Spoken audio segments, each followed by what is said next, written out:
What if the government declared you don't exist?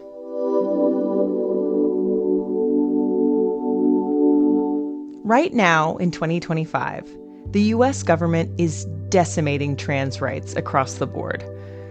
An executive order signed on Trump's first day in office declared that there are only two genders, both determined at conception.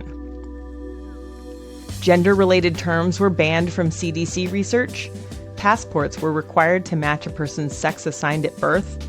Trans people were banned from serving in the military. Incarcerated trans people were stripped of their health care and placed according to their sex assigned at birth.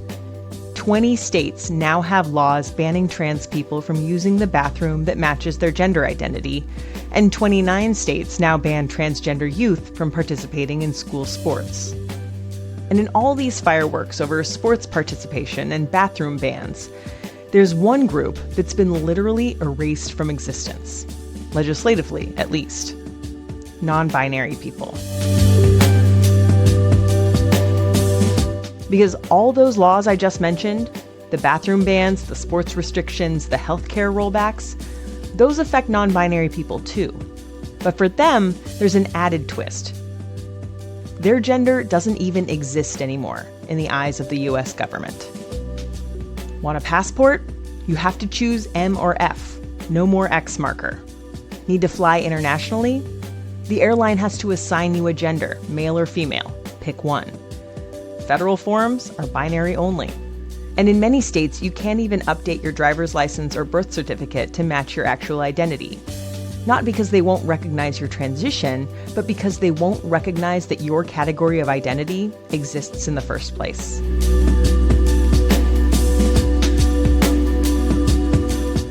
Unfortunately for non-binary people, this is nothing new.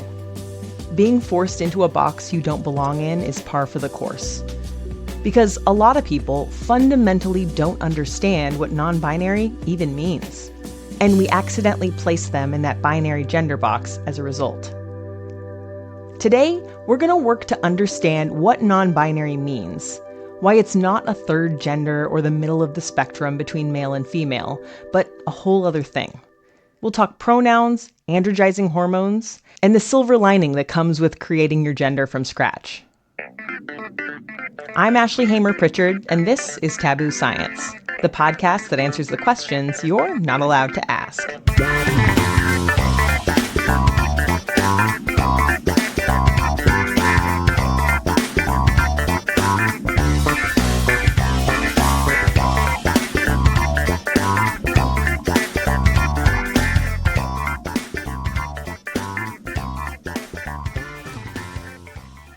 I want to start by admitting something.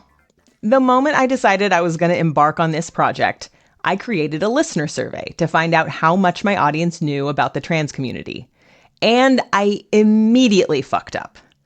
In the question about how you identify, I put cisgender, transgender, and non-binary, and I only let you choose one. A few early respondents spoke up, and I now know that non-binary does fall under the trans umbrella. Some of the time. If there's anything I've learned about non-binary people is that we don't like to be put in a box. And anytime we try to put non-binary people in a category, they just shake that up. That is Dr. M. Matsuno. My pronouns are they, them, and I'm an assistant professor of counseling psychology at Arizona State University. And my research focuses on all things trans and non-binary. One of my particular areas of interest is on non-binary populations. Dr. Matsuno says the label transgender can be seen as a big umbrella that encompasses anyone whose gender doesn't align with their assigned sex at birth. And then non-binary might be considered an umbrella under the broader trans umbrella that encompasses different gender identities that do not fit within the gender binary. So I describe it as people who do not exclusively identify as a man or a woman. And I use that specifically because some people might partially identify as a man or a woman, or sometimes identify as a man or a woman, but not strictly in that very binary, rigid way. Non-binary is not necessarily in the middle of the gender spectrum. It's not necessarily outside of the gender spectrum. It's kind of like everyone's ordering dinner, and there are only two choices on the menu, male and female. Non-binary people are like, neither of those look good to me. I'm going to make my own dinner from scratch. Maybe that'll involve ingredients from the choices on the menu. Maybe it won't. There's actually a lot of different ways that people experience a non-binary identity. So, for example, some people don't feel like they have a gender or just don't relate to any gender identity labels at all. And so that might be encompassed by the term like agender, whereas other people experience multiple genders. So that could be either simultaneously or different times. So like gender fluid would be another maybe common label for people who feel like their gender identity is fluid and changes. And that could change day to day, but that could also change of like, there was a 5-year portion of my life where I identified as a woman, and then there was another period of my life where I identified as a man, and now I'm in this middle space. And then other people just feel like their gender is a third gender that's not man or woman, and it's just something different. And so non-binary, I think, is the most commonly used identity label. For example, I identify as non-binary, but people have all kinds of other labels, but might still say I'm non-binary in the umbrella sense. Those other labels might include genderqueer, agender, bigender, demigender, or gender fluid, among many others. Non-binary can also be shortened to NB, E-N-B-Y, the phonetic spelling of the letters NB for non-binary. Some people don't like using the letters on their own because of their prior usage meaning non-black. Other people are just fine with it. Nothing about non-binary identities is simple, and they like it that way. Every single person does being non-binary differently. Every single non-binary person has a different definition of what being neither a man nor a woman means to them. Everybody is going to have their own coming out and their own way that they present their gender differently. And to quote my queen, Yoga with Adrian, you gotta find what feels good. That is Newt Schottelkotte. Most folks call me Newt. My pronouns are they, she, and I am a audio engineer, sound designer, composer, and general person who works in podcasting sometimes. And the sensitivity reader for this very podcast. Newt reads all these scripts and flags anything that might accidentally be offensive or insensitive and suggests things that I haven't thought about. Newt says that compared to their binary trans friends, that is, trans men and trans women, the path to gender euphoria as a non-binary person feels muddier. Because in my experience, it's been a lot more back and forth of deciding, okay, what does androgyny specifically look like to me based on the amount of physical masculine and feminine traits that I possess? And also, how do I want to alter or emphasize aspects of not just my physical appearance, but the way that I project gendered signals to the world to try and, as clearly as possible, communicate to people what is Newt's whole deal? Newt is a perfect example of making their meal from scratch. Over time, they've tried out different configurations until they landed on exactly what non-binary means to them.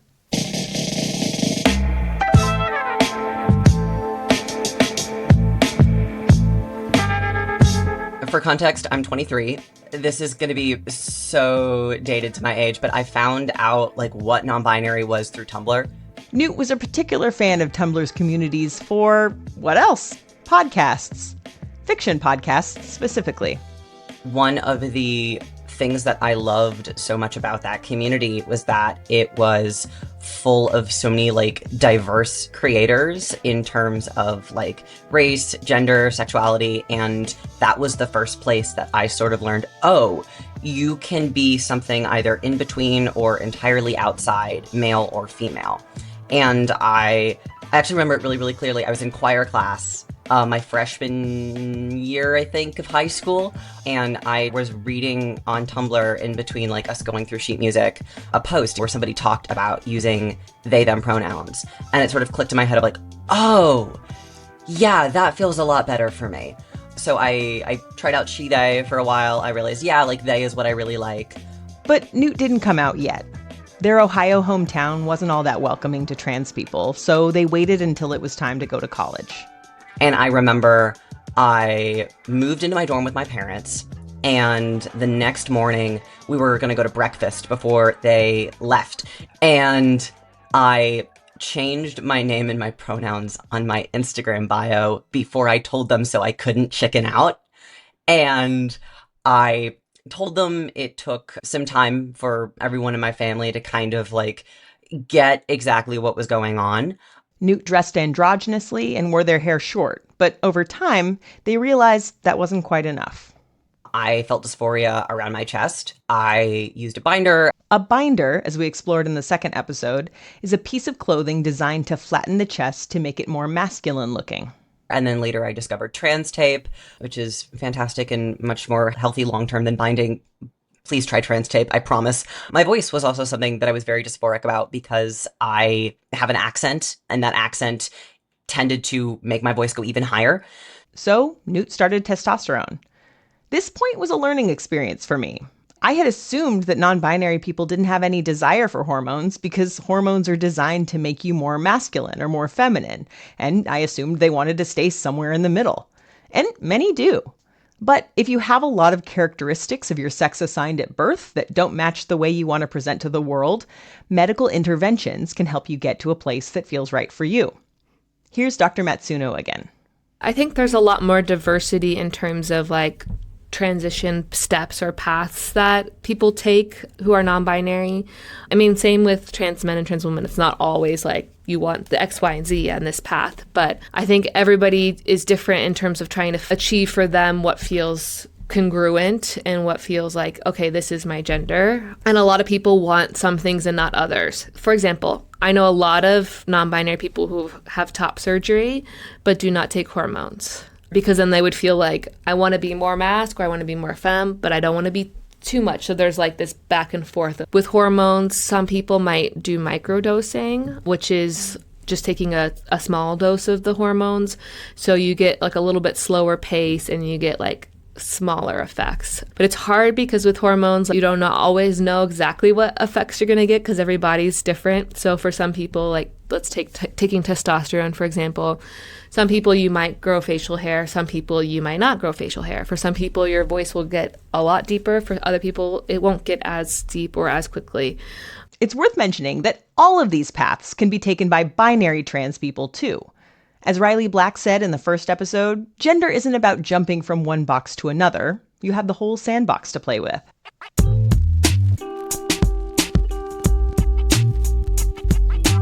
When Newt began microdosing testosterone, they noticed some physical changes they were really pleased with. By combining tea with weightlifting, they were able to reduce their chest by a full cup size. I don't bind or tape anymore because I feel that I have other physically masculine aspects of my body that balance that out. And also, I like the size that my chest is at now. And with those changes came some rethinking of earlier choices Newt had made about their gender presentation. The way that I once explained it to a friend is I was living in a house and I wanted to do a gut renovation on the house, but it just wasn't the right time yet. So I changed little things like the couch or the wallpaper or like the lamps that were used. And when I finally was able to do that gut renovation, aka starting tea, I did it and I looked at it and I said, okay, now that we've done the gut renovation, I don't think this couch works anymore. Or I think that the walls need to be a different color to go with the rest of what the house looks like. So it is okay to try different aspects of a physical or social transition. And as you become more familiar with what feels good to you and what you want to look, sound, feel like, etc., realize, okay, I actually want to go back to this thing that was the way that it was before. It is a wonderful process of finding out where the puzzle pieces fit to create a body that it feels good to live in. When you don't identify as a man or a woman, you also tend not to identify with male or female pronouns, like he and him or she and her. They, them is overwhelmingly the most common set of pronouns that non-binary people use, but there are others. Here's Dr. Matsuno. There's a really cool survey called the Gender Census that surveys like thousands of non-binary people and just tracks how language and pronouns evolve over time, which is really cool. According to that report, 75% of non-binary people use they, them pronouns, a figure that's stayed roughly the same over the last 10 years. But I would say also very commonly is mixing pronouns. Most people have met people that use he, they, she, they, any pronouns, no pronouns. So there's a lot more combining, or like in these circumstances I use they, in these circumstances I use she or whatnot. So I would say that's probably the next largest chunk of people of how they use pronouns. And then, with the no pronouns, some people like to just use their name. So instead of saying a pronoun, you just use the name over and over. And then there's a small portion, but some people use different pronouns, which are termed like neopronouns, which would be like here, here's. That's kind of combining he and her, so here, H-I-R. I've also actually more often met people that use it, the its pronouns, which people might feel like, well, uncomfortable with, but being referred to as it or its versus he or she. Combinations of pronouns have been a particular curiosity for me. I've seen trans people on social media complain that certain people only use one of their pronouns when they use multiple, for example. And I was left wondering how I should choose which pronouns to use if I have a few to choose from. I've learned the answer, and it is going to blow your mind. You've got to ask the person. Everyone does it differently. You might have noticed that Newt introduced themselves with multiple pronouns. Here's how theirs work. For several years, I just went by they, them. And when I started testosterone, that obviously deepened my voice a little bit. Some of my facial features have changed, things like that. Because my job working in audio as a stagehand, stuff like that, it tends to be a bit of a sausage fest. People just assumed, oh, this is a person who's working in a male-dominated environment. They've got a deeper voice and certain facial features. I'm just going to assume that this is a guy. And that really frustrated me for a couple of reasons. Number one, nobody likes to get misgendered, whether you're cis or trans or whatever. And number two, I consider myself, before anything else, a woman in sound, just because the environments that I work in, it is so important for any non-men to be able to like recognize each other. It's basically saying, I'm not the only girl in a room full of like 30, 40-year-old guys who are maybe about to do some locker room talk. I am willing to be seen as more adjacent to a woman with the exchange of any other woman in the room knows, okay, I'm not the only one, and I am able to be, for lack of a better term, an ally to her. So when I tell people, like, my pronouns are they, she, the she more so acts as like a modifier. Most people, just because I do present very androgynously, tend to end up defaulting to they when I tell them. But I will sometimes like refer to myself with the she when I am in those workspaces.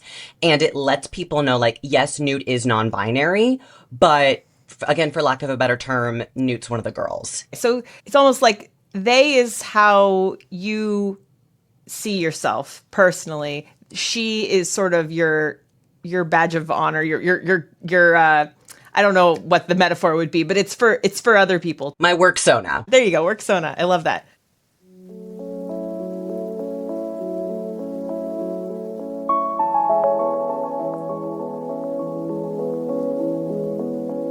Non-binary pronouns like they, them have been a particularly political concept lately. Like in the tagline, Kamala is for they, them, Trump is for you.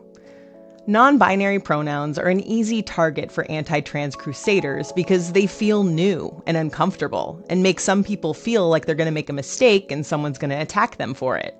Studies show that people have a harder time with non-binary pronouns like they, them than they do with binary pronouns like he or she. Even college students, who are some of the most comfortable with these pronouns. When they're asked to tell stories using they, them pronouns, they make more errors and pronounce those pronouns less smoothly than binary pronouns, which suggests that their brains are working harder to say them. And when authors write about someone with a non-binary identity, they use pronouns less often.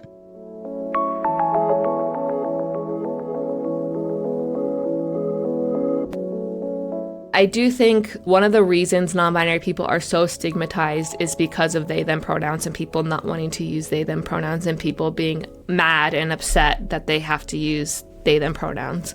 It takes time to learn. Like, you have to practice. It is kind of adjusting, like a little bit like learning a new language, even though we often use they without realizing it. It's true. Everyone uses they, them pronouns anytime they don't know someone's gender. But seeing someone in front of you triggers automatic binary assumptions, and it takes cognitive work to override that. It takes practice. And like anything you're not familiar with, at first, you're gonna suck at it. I think the hardest part is that you have to make mistakes in public, and people can't handle feeling embarrassed or feeling ashamed of making a mistake. And I think that's the main reason for me. This is my personal opinion of why people have such a hard time. Maybe they use the wrong pronoun and it's unintentional, but they feel like, oh, I hurt this person, or this person hates me now, or everybody thinks that I'm a transphobic person. And so this shame response comes up. And we hate to feel the shame. It's so uncomfortable. It's very hard to tolerate. So they make excuses. How am I supposed to keep up with all the language at my age? Or how am I supposed to know they, them pronouns when you look so feminine or masculine or whatever? Once they've absolved themselves of responsibility, they blame the non-binary person. You're making me feel like a bad person. You're inconveniencing me, or you're trying to make me look bad, when the non-binary person, in my experience, is like, I'm just trying to be affirmed or seen as who I am. And so it's very challenging for non-binary people to navigate whether or not to correct people or tell people, because we are on the receiving end of those shame responses. And people will act out aggressively or with so much guilt and like needing us to reassure them that you're not a bad person, it's okay. Something that I had to get really good at every single stage of my transition was, if someone just errantly used the wrong pronoun, finding a classy break in the conversation to be like, oh, also, by the way, I use they. And finding a way to make it like quick, simple, and leave as little space as possible for the conversation to be derailed by apologies. Because what I always tell people who like want to be normal about being corrected on pronouns is just say, oh, got it, thank you, and then move on. It's the equivalent of like when you didn't know that somebody got married and they have a new last name and you introduce them incorrectly and they're like, oh, actually, I'm Ellen Clark now. And you're like, oh, okay, Ellen Clark, this is Ellen Clark. Anyway, it's just fix it and forget it. I mentioned that a big reason non-binary pronouns can be difficult is that we're socialized to slot everybody into one of two genders. That's an effect of something called binary normativity. People might be familiar with the term cisnormativity. So what cisnormativity means is that there's like an assumption that everybody you meet is cisgender. Everybody is cisgender, and that is what's normal, that's what's expected, and that's what's preferred. I assume everybody's cisgender, and I think everybody should be cisgender. This can be interpersonally, but it can also happen in more structural levels. So just in paperwork, not recognizing that somebody's assigned sex might be different than their gender. And so you only have one question that says sex, or just assuming like certain body parts that people might have based on their appearance. So that would be like cis normativity. Binary normativity is a concept that Dr. Matsuno and her team identified. It's the assumption that there are only two genders, and that's what's normal and ideal. Like most bathrooms, there's two options. A lot of rhetoric you hear these days is that there's only two genders. With pronouns, people only want to use he or she. So there's all these ways that we reinforce that only binary genders exist. While a binary trans person has to contend with cisnormativity, non-binary people deal with both cisnormativity and binary normativity. That form that only offers one set of checkboxes for a person's sex may not encompass the nuance that someone's gender may differ from their sex at birth, but a binary trans person can still check the box for how they identify. That box often doesn't exist for a non-binary person. These binary assumptions also create interpersonal struggles.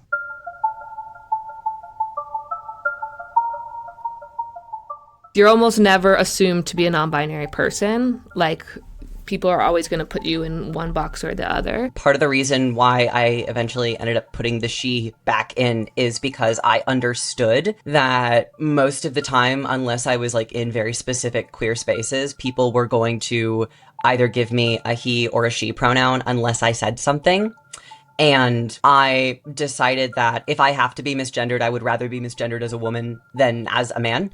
People will start off with a he or a she, and it can be a death by a thousand cuts thing. Even if it's a small slight, it's like when it's daily, and it's more of just feeling like people don't see me for who I am. People are misperceiving me, and it's kind of hard to explain how that, like, you're never feeling affirmed in your gender or seen correctly can be very challenging and difficult. I mean, I know being misgendered is also something that binary trans people go through. Absolutely. But it sounds like it's not the default the way that it is for non-binary people. Do you think that's true? Yeah. I mean, the research shows that it's more frequently experienced for non-binary people. There might be a period where people are, especially if they're like taking hormones or they're going through like changes in their body where they're getting a lot of misgendering and they feel really vulnerable, but they might get to a place where then in their day-to-day, people are viewing them as a man or a woman. Not always the case, but I think it is harder to achieve that affirmation as a non-binary person. Being misgendered can feel invalidating, but often non-binary people will literally be invalidated by the people around them. So somebody comes out as non-binary. Other people will say to your face, that's not a real thing. You're just doing this for attention. This is a new phenomenon. That's for young people. That's not for your people your age. That's for white people. That's not for people of color. In Dr. Matsuno's research, these invalidating statements take two forms. Either one, okay, non-binary is real, but you're not really non-binary because you don't look non-binary, like all of these different assumptions of what it means to be non-binary. Or it's just people don't believe that it's a real thing. So they just say like, non-binary doesn't exist, which then puts non-binary people in the position of having to try to argue and prove that their identity is valid or prove that the existence of non-binary people altogether is valid. But with all the misgendering, binary assumptions, and outright ignorance of non-binary as a concept, there can be a silver lining. One is that, according to Newt, the process of having to identify what non-binary means to you often leads people to explore gender presentations and gendered signifiers they never would have considered otherwise. There's a freedom to understanding yourself better. Another bright spot in all the hardship non-binary people face? The profound meaning in finding yourself and your community. Dr. Matsuno knows this firsthand. They grew up in rural Wyoming.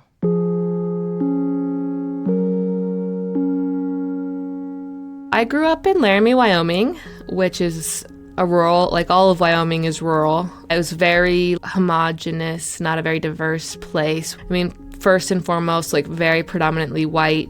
Even though I'm half white and multiracial, I definitely felt othered from my peers. And then like very, very few queer people. And we had the murder of Matthew Shepard looming in the background as a very big historical event. Matthew Shepard was a 21-year-old gay college freshman who was tied to a fence and brutally beaten in a hate crime in 1998. And it all happened in Laramie, Wyoming. I had like a lot of internalized shame about my identity as a queer person and did not know a lot of other queer people. So I remember in my senior year of high school, I had to do like an ethnography. And so I decided to do an ethnography on the GSA or the Gay Straight Alliance at the university. So that was just for my homework, purely, that's the only reason, right? Dr. Matsuno says it was uncomfortable at first because of all that internalized shame. But they also recognized it was important to meet and learn about other queer people in their community. And as part of that project, I did an interview with a non-binary college student, and that was the first time I had ever learned that that was possible. I never had known that there would be any other options besides the two. And then I think it took a while to meet more non-binary people that I really could imagine what my life could be like as that. I would always say, like, you know, if there was a world where there were 3 genders, I would be the 3rd gender, but there's only 2. But it's like, wait, we can create this world. I was like, oh, wait, this could be a reality for me. And I think I needed to see other people do it to give myself the courage to also kind of explore that for myself.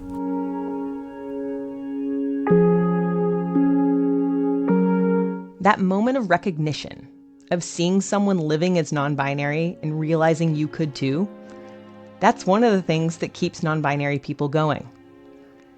Dr. Matsuno does a lot of research into resilience, not as an individual trait that might help someone bounce back from a one-time hardship, but as more of a process that can change depending on your environment.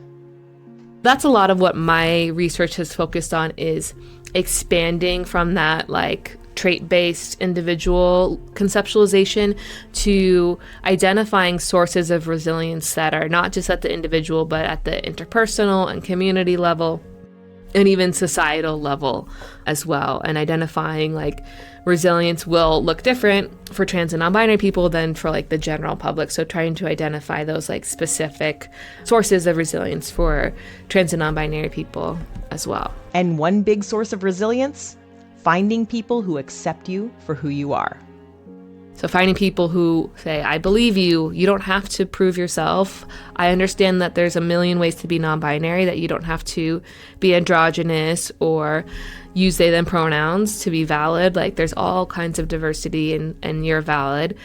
And then within the community, and why community support is so helpful is, hopefully it's a place that you can be validated and affirmed, but you can also see a diversity of non-binary people and see other role models and representation of oh, okay, I'm not the only one. There's other non-binary people that look like me or have my similar experience. So having access to those role models, I think, is super important, especially for non-binary, where there's not as much representation in media, for example, or communities. And so being able to find people with shared identities who you can relate to is super healing and promotes resilience. So what if the government declared you don't exist? Non-binary people have always existed, long before anyone thought to legislate them out of existence, and they'll continue to exist long after. Being non-binary isn't about fitting into a third box or landing perfectly in the middle of some imaginary spectrum. It's about having the freedom to explore what feels right for you, whether that's dressing androgynously or not, pursuing medical transition or not, or using they, them, they, she, or any other combination of pronouns. Like Newt said, you gotta find what feels good. And for those of us who aren't non-binary, the best thing we can do is get comfortable with discomfort. Practice non-binary pronouns. Ask questions in good faith. When you're corrected, say, got it, thank you, and move on. And most importantly, believe people when they tell you who they are.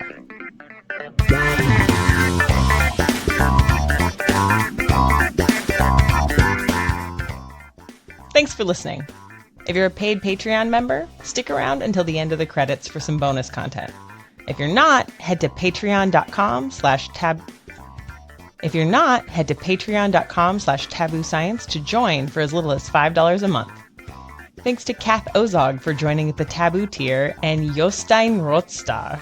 I got my Danish friend to pronounce that one for me. And The Sound of Rain Falling on Snow for joining at the Tabooer tier. I took a poll and changed the tier names. You're welcome. Thank you so much to M. Matsuno. You can check out them and their lab's research at empowermentlab.wordpress.com, where they also have a handy list of resources for trans and non-binary people, their families, trans medical care, all sorts of stuff. Thank you also to Newt Schottelkotte. They're always here, doing a sensitivity read of my scripts, letting me know where I'm going off the rails or how I could say something in a better way. And it was super generous of them to share their own story on top of that. They're also a really talented podcaster, audio engineer, and writer in their own right. And you can check out their stuff at newtschottelkotte.com. That's NEWTSCHOTTELKOTTE.com. There'll also be a link in the show notes. Taboo Science is written and produced by me, Ashley Hamer Pritchard. Our sensitivity reader is Newt Schottelkotte. The theme was by Danny Lopatka of DLC Music. Episode music is from Epidemic Sound. For the next episode, we're diving into healthcare access for trans people and how the legacies of some straight white men from the 1950s are still haunting doctors' offices today. I hope you tune in. I won't tell anyone.